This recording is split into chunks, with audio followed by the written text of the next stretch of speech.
Should individuals disclose their entire relationship history to a new partner, including past infidelity or failed relationships? No. Hell no. No. Gentlemen don't kiss and tell. It's right out of the book. There's a No. reason. James Bond, it's like if she pressed you, it's like, hey, you know, I've had a lot of the honor and the opportunity, and I've just been lucky as hell. I've dated a lot of great girls. I have great girlfriends over the course of my life, and I'm the man I am today because of that. And we just met. I'm not interested in sitting here and talking about every girl I've ever dated or every girl I've ever kissed. It's like, quite frankly, it's none of your business. And everything that's happened in your life, it's like, I don't want to hear every single detail about every guy you kissed or dated or slept with. I mean, obviously these things are going to come out in time, but we just met. I'd like to get to know you. And we're both starting out on a clean slate. I'm not interested in sitting here on our first date or our third date or whatever it happens to be and spend the next 3 or 4 hours talking about our exes or somebody that screwed us over or broke our heart when we were in middle school. Or it's like the past does not equal the future.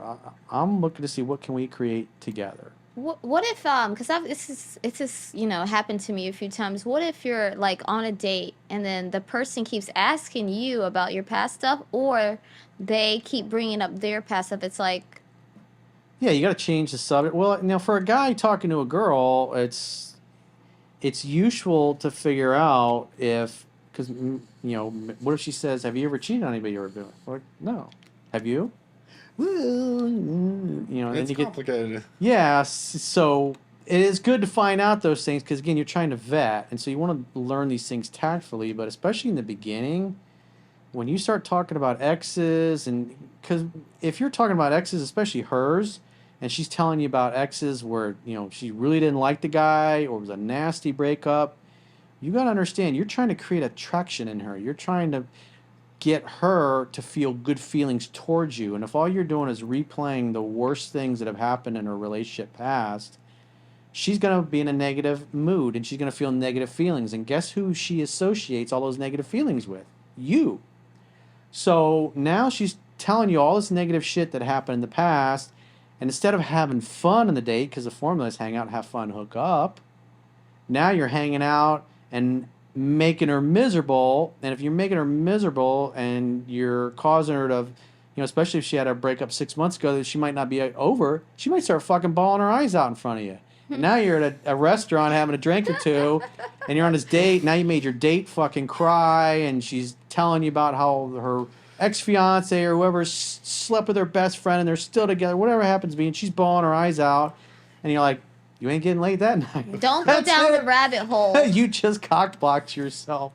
So it's better not to bring those things up. But in the same token, you want to be able to ask some questions and find out, is she loyal? Is she somebody that you can trust? Is she going to keep her word, or is she a bum bitch? But it's a double-edged sword, because if you start going down that road on your first couple of dates and you're eliciting negative, unpleasant feelings in her, she's going to associate being with you with negative feelings. And so then the next time you want to go out with her, she's going to get sick to her stomach because she's going to think about how you made her feel the last time you hung out with her. And women do not give a shit about how good looking you are or nice you are or how handsome you are or how successful you are. They only care about how they feel about you. And so if you're trying to seduce a girl, you got to think about, what feelings am I going to cause her to feel by the things we're talking about. And so you want her to talk about things that she would enjoy talking about, that make her smile, that make her laugh, that turn her on, because then that's going to make it much easier for you to seduce her. And after you date for a couple of weeks, or when she starts being a little more forthcoming, these things can come out. But everybody's on probation. So you don't know what you don't know, and so you need to take your time. But again, if you start talking about it, if you go on a date with a girl and all you want to know about is her exes, because Jade's been on plenty of dates, I'm sure Jocelyne has, where the dudes just start interrogating them. Yep, sounds about right. And that's the end for those guys. They don't get a second or a third date after that. Or like trying to play therapist. Yeah, exactly. You got cheated. Oh, I'm so sorry for you. Sorry. And she's But I'm sure everybody that's watching this has been in a restaurant before and seen a couple there, like in a first couple of dates, and the girl's bawling and is upset because he brought up something that elicited some very negative memories and negative emotions. And it's like, if you're trying to get laid, if you're trying to hook up a girl, or you want to have a relationship, it's not a good way to start. You can find these things out later, but a lot of guys do that right away. And even on the dating apps, they start wanting to go through your whole history instantly. It's like, I don't even know this guy. Why am I going to tell? Why am I going to tell him anything? Right. I just feel like them all together. I just feel like a lot of guys do it because they wanted to see and test to see if she's someone that, like, maybe the reason why the relationship failed was because of her. But I feel like what a lot of dudes don't consider is, like, what if the dude was abusive? Like, what if the ex was an alcoholic and she just left the relationship? Or what if the dude cheated on her? Because it's They're not also trying always to find body her. counts too, because the guys are really particular about body counts. I Also, found. I think that if you're on a dating website and you go on a date with a guy and he's asking all these questions at the first try, he's matched with other people, so he wants to see if he can actually match with you personally and emotionally on your first date. So that'll be it. So he can, if not, he can move on to the next one tomorrow and go on another date. Yeah. At that point, he's just not taking the dating seriously if he's actually Yeah. looking for something Yeah, fruitful. if especially if the guy's been burned in the past and he's going to be negative and bitter and angry. And it's like, I know when you were talking about how you had a breakup, you got in the red pill, and then it just turned you into a bitter asshole, and girls didn't want to talk to you anymore. Whereas, like, all the girls today that know Chunky, they all fucking love him. Every single girl that has met Chunky that I know just thinks the world of him. Women love him. We love Chunky. He can go to Japan and meet a girl and be bumping uglies that night because he's charming as hell.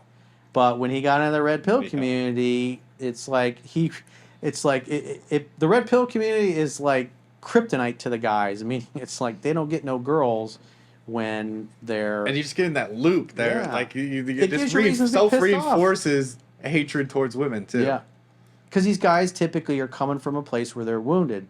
Maybe their wife cheated on them and then went to divorce court and they lost most of their assets and their money in a divorce, and they hardly ever get to see their kids. And it's understandable why that dude would be bitter and pissed off. But when you bring that angry, bitter, pissed off attitude to a brand new girl that you don't even know and you're angry from the get-go, she's not going to feel safe with you. Women need to feel safe and comfortable to be around you, and especially for you to have any chance at seducing them. And if you scare them, if you make them think you're angry and you're not calm, because masculinity is calm, and what you see in the red pill community is the opposite of calm. All you see is anger and upset and butthurt and being totally perturbed. That's why I've had so many clients, especially the last 2 or so years that, when the red pill community really blew up. They're like, yeah, I was following you for years. And then, like, I had one guy recently that I was talking to. He got in the red pill community, and they convinced him it was okay to just start cheating on his wife. Oh, hell no. And so he started cheating on his wife. Hell no. And obviously that caused all kinds of problems. This is a very wealthy, successful guy. And so I worked with him to help him repair his marriage and repair the trust, because he's married to a really good woman. He has kids with her. And he's been able to rebuild his relationship with his wife, and things are now better than ever. But he got into that stuff, and it's like he told me all the things he did, said it made him very arrogant, made him very angry, repulsed his wife, and then he's thought he could just go out and sleep with whoever he wanted, and she was going to have to put up with it. And she's like, I'm going to leave your ass. And he came to me because he got into the relationship because of my work, and then he got into the red pill community, and it just fucking wrecked it. I've had countless guys that had the same experience as Chunky. I was doing great with women. Women loved me, and then I got in the red pill community, and girls wouldn't even talk to me anymore. They just would move away from me in the street. Because women they're very intuitive, they're very emotionally connected, and they can sense danger. They can sense when a guy's not calm and not happy. And they will move away from you when you get into that. I saw that actually, something like that today on Instagram. This guy, he was not a good looking guy, but I guess he was like rich, some rapper. I don't know. Anyways, he's like, I can cheat on my wife because I pay the bills. I take care of her. Yeah, it was that exact kind of attitude that I heard from this guy. It's like, he was laughing about it now. I mean, because obviously everything's back together, but, he's like, I can't believe what I became. It's the top G. Yeah, he The top thought he was the top G. Oh Lord. Everybody wants to be gangster until they end up in jail or their spouse wants to leave them. I think a lot of people make mistakes, and when it comes to making mistakes, you learn from them. But there's those mistakes that you can easily avoid. And I feel that with cheating, especially with that guy, he could have easily avoided making that mistake. So there's no point in doing it if it's just gonna leave another mark in your life. Yeah, but people don't really have that long term thinking. Sometimes they're just Yeah, thinking of the short reality term. is that you got to vet people Yeah. properly, and a lot of those guys have a shitty track record of vetting. And I mean, quite who wants to admit that they were the reason why a girl left them, or that their unattractive behavior caused their girlfriend to dump them, or to leave them, or to screw them over, or to leave them and start dating somebody that they knew, or dating a coworker, or whatever. It's hard to accept personal responsibility for your life.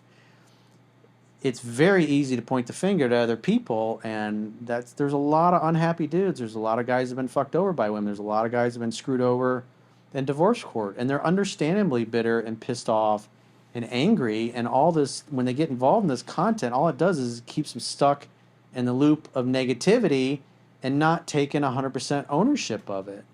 It's like everybody that's in your life is there because you invited them in. You allowed them into your inner circle. And when you say, oh, it's not my fault, it's just, she's a fucked up modern woman, and they're all like that. Well, when you have that kind of attitude, you attract how you act. And if you believe all women are bum bitches and they suck and they will all screw you over, that's your belief. And so guess who the only kind of women you're going to continue to attract are? It's exactly the same kind of woman. And when these guys, because you're going to act consistently with how you view yourself to be. And it doesn't matter whether the view is accurate or not. And when you get in that mindset that all women suck or all modern women suck, they all belong to the streets, they're all on OnlyFans, which is just obviously not true. But if you believe that, then you haven't changed your behavior. You're giving off the same vibe that will continue to attract those same kind of ratchet people. And yeah, you can definitely become jaded because you attract how you act. If you continue acting the same way, you continue attracting the same kind of person. All of us know women that we've met, or maybe guy friends that we've known over the years, that they date somebody and you're like, that person is not good for them. They're total bad news. And then they finally, whatever happens, they break up. And you're like, finally, now hopefully they'll meet somebody new. And then 6-8 months later, what happens?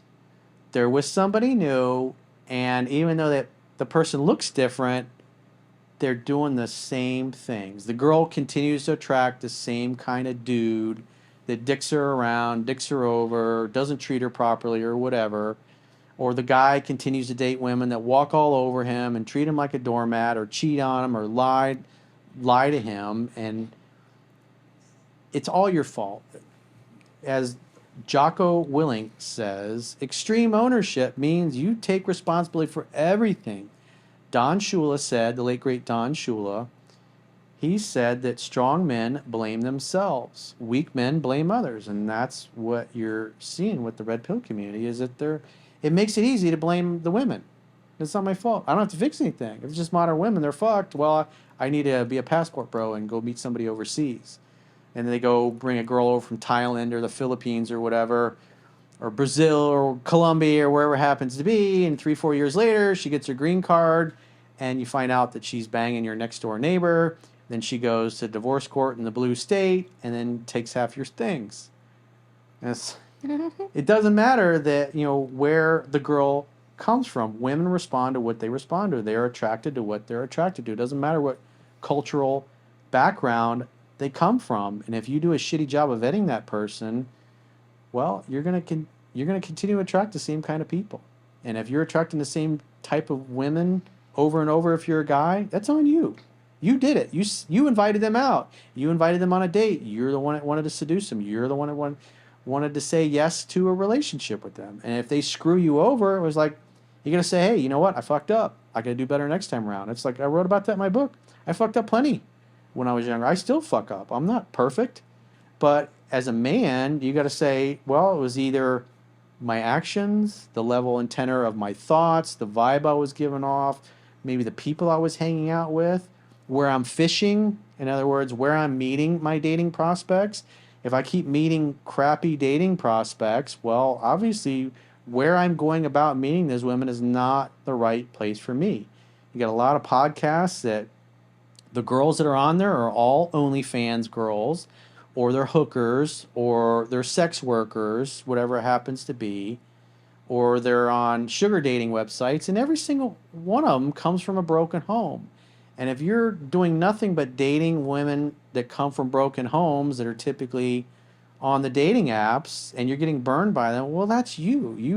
You're not recognizing that, if you keep doing what you've always done, you're going to continue to get what you've always got. And these dudes keep getting the same kind of person over and over.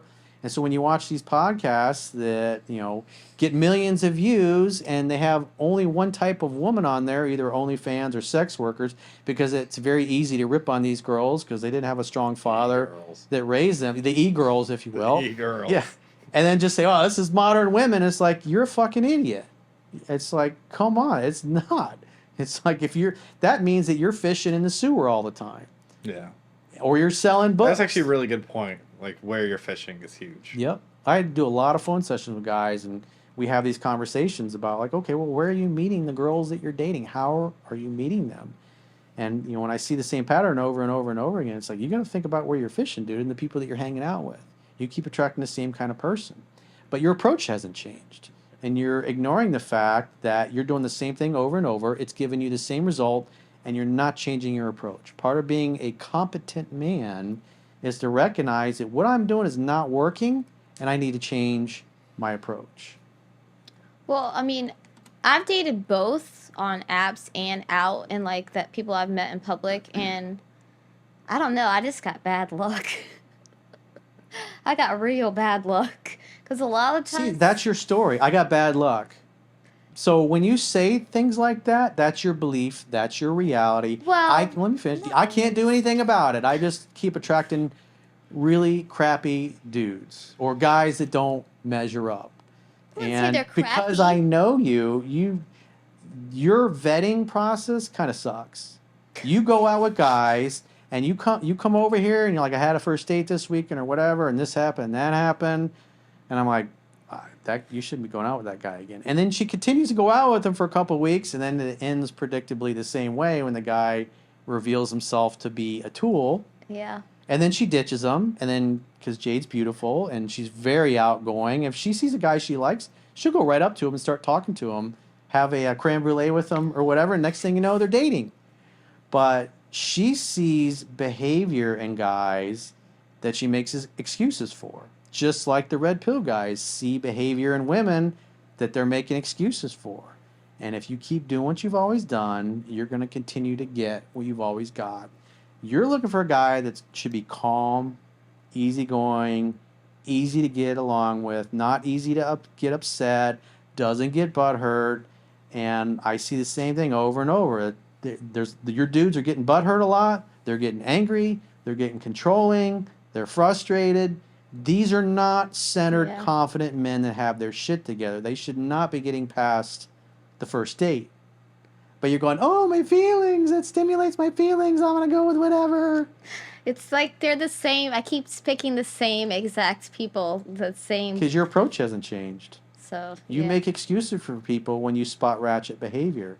And you put up with it. And no one will ever do or say anything to you that you don't invite them to do. You're right. You're right. I know.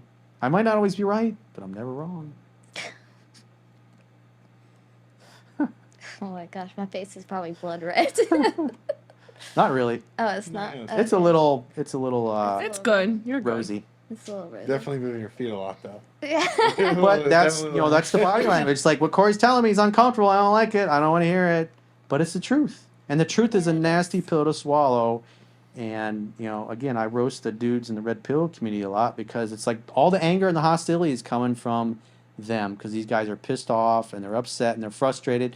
And then they bring all that negativity into my community where I got people that are just here with the attitude of, hey, just tell me what I need to do and I'll do it. And then they post a question or something. You got one of these red pill dunces in there just trying to make the guy feel like an absolute piece of shit or whatever. And I'm not going to tolerate that. It's like, it's a privilege to be a part of my community, and not everybody deserves to be here.